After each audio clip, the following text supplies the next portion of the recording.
So let's start with an introduction, right?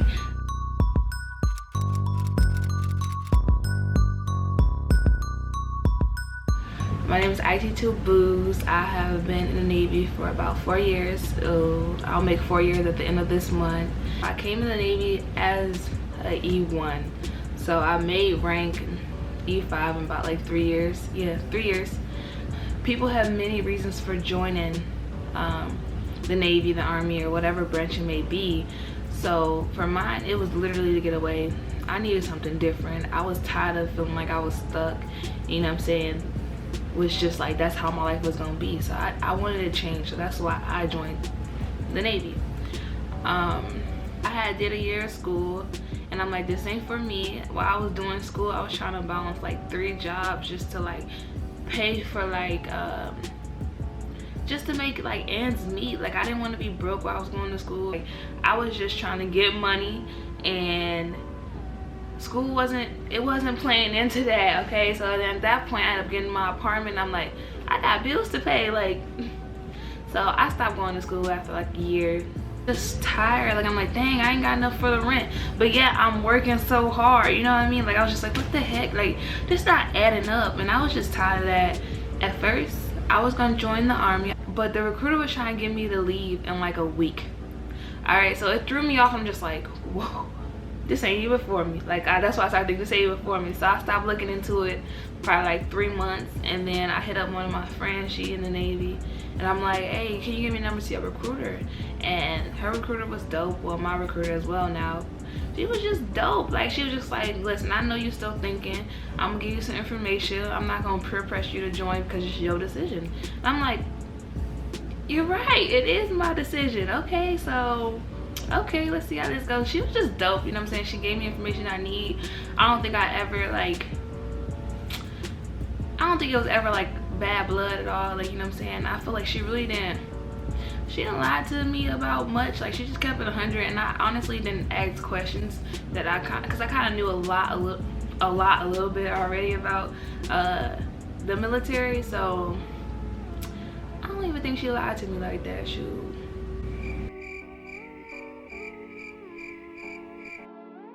I don't think so. So I re-enlisted actually. So I'm actually in a contract to serve another 4 years. So the reason why I re-enlist, it was because like I felt like I didn't have a plan really to get out, and where I was at, I was just like, I can't get out. Shoot, like, you know, it took me a while to actually, you know what I'm saying, stop living that paycheck to paycheck, even in the military. And that's a whole nother story. It's a whole nother story. It was just, I was just bad with money, right? So I finally was like, dang, you know, starting to save up, you know, look at investments and all that. And I'm just like, I'm not trying to get out and really work a 9 to 5 because that's just not me. I don't want to work a 9 to 5 type stuff. If I'm working 9 to 5, I'm gonna stay in, okay? So yeah, I re-enlist, and for the most part I feel like the Navy has been good to me. And like, and when I say that, I'm really grateful for the little things in life, you know. Like ever since I joined, I wasn't really struggling. I didn't have to worry about like how I was gonna pay my rent. So I was getting paid, you know what I'm saying? I had money coming in. I had a constant paycheck. This thing, I had a constant paycheck, and I knew how much I was gonna be getting paid.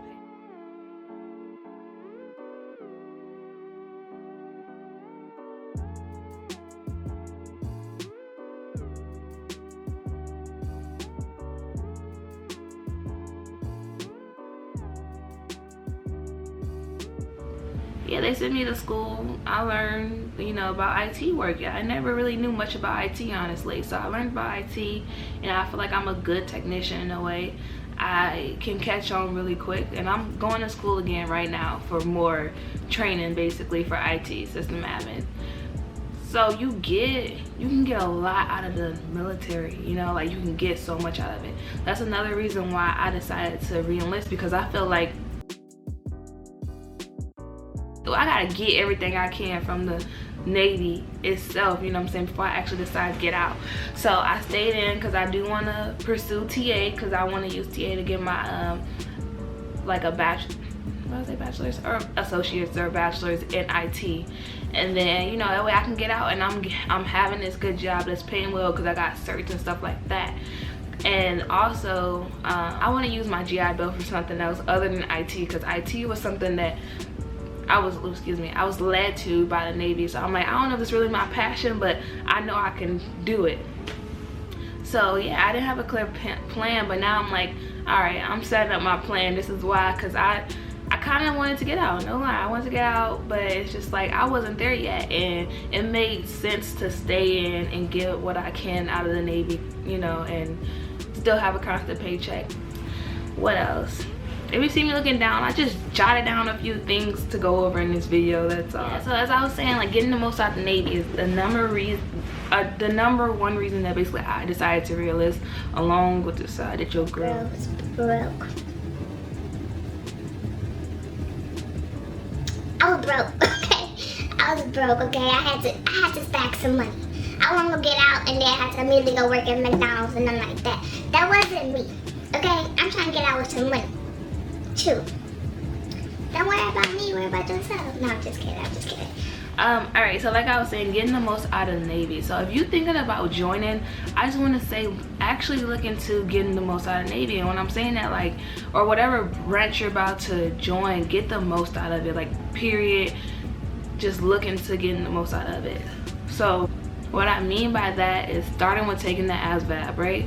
Actually study for the ASVAB, because that is really determining your place in the Navy. It's determining what type of job you can get, what type of trade they're gonna teach you.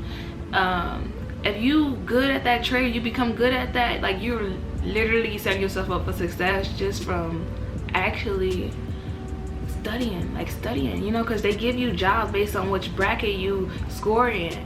So do that for real. Like, I'm telling you, that's you starting off on a good path if you actually took some time out to study for the ASVAB. Like, I'm telling you, because you can get some good jobs. Like, I think IT is a really good job. I'm grateful that I scored what I scored, because IT, you can get out and you can still make money from it in so many fields, like, because IT is everywhere now. So I'm grateful for that. Like, and I did study. I took time out of my weekends, stuff like that, before I joined to actually study. Now if you just ready to go right now, you don't care about being undead or whatever the case may be, do you, boo-boo. I understand everybody has different situations. Everybody got different situations, you know what I'm saying? I'm not faulting nobody. You gotta do what you gotta do. So yeah, get the most out of that. Really study for it, because that's a big deal, you know. It determines what career path you're gonna go in whatever branch you join. What else? The material that, like, your recruiter gives you, you want to actually look over that material and study it, because most of the time that material they're giving you, that's the stuff when you go to basic or you go to boot camp, they're gonna harp on about. They're gonna ask you questions about. When you at that tow line, they're gonna, you know what I'm saying, they want you to repeat that verbatim to them, you know. So if you get confident on that material and you know your stuff, you're gonna do good, you know what I'm saying? You're not gonna have to, you're gonna be reviewing the material while everybody trying to learn it, basically.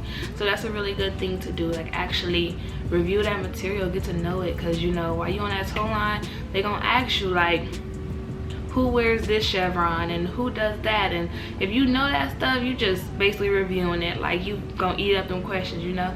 And then also, when you know your stuff, you can get a job while you in boot camp, basically, and that job will actually, when you graduate, you might be an E2 instead of coming as E1. When you graduate, you might be an E3 because you already did NJROTC in high school, so you might be an E3 when you graduate, and that's setting you up to be somewhere that basically, like, after you get out, you automatically advance to E3, or when you, not when you get out, when you graduate, you automatically advance to E3. I had to wait my time and rank from E1 to E2 to E3 to E4 to E5 type stuff. Well, you test for E4 and E5, you know, so I had to wait, you know. I made it in 3 years, still even waiting time and rank for E1 to E2. But you can make it that much quicker if you take a job in boot camp. You do your job. It's really, them jobs are really nothing, you know what I'm saying? You do your job and you getting out of boot camp as an E3 when you came in as an E1 or E2 or whatever the case may be. So that's really good. Take advantage of that, like, for real. just do what you gotta do, you know? If you do what you gotta do, like they say, if you were in the right uniform, on time, where you at, when you're supposed to be, you gonna survive through the Navy. Basically, you can survive your whole 20 years. That's what they say. So I hope that y'all like this video enough and y'all vibe with me enough to subscribe to my channel, spam that like button, and also, you know, leave comments down below what y'all want to see from me, or, you know what I'm saying, any information that y'all want to get from me, anything. I got y'all, and I appreciate you so much for watching. Thank you.